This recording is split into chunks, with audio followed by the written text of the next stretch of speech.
உன் கோரிக்கைகளை என் செவிகளின் வழியாக நான் கேட்டுக்கொண்டே இருக்கிறேன்.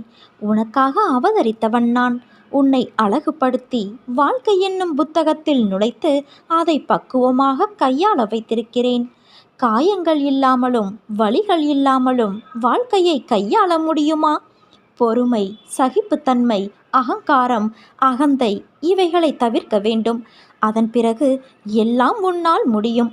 வாழ்க்கை சக்கரத்தில் அனைத்தையும் எதிர்த்து சந்திக்க தயாராக இருப்பாய். வாழ்க்கையில் வருவது அத்தனையும் நிரந்தரமில்லை. அனைத்தும் மாயை. ஒரு நாள் உனக்கு, இன்னொரு நாள் வேறு ஒருவருக்கு.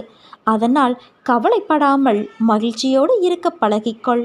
உன் கோரிக்கைகள் எதுவாக இருந்தாலும் அதை கண்டிப்பாக நான் நிறைவேற்றி தருவேன். கர்ம வினைகள் உன்னை விட்டு விலகப் போகிறது.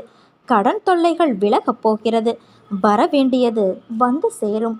நீ எதற்காக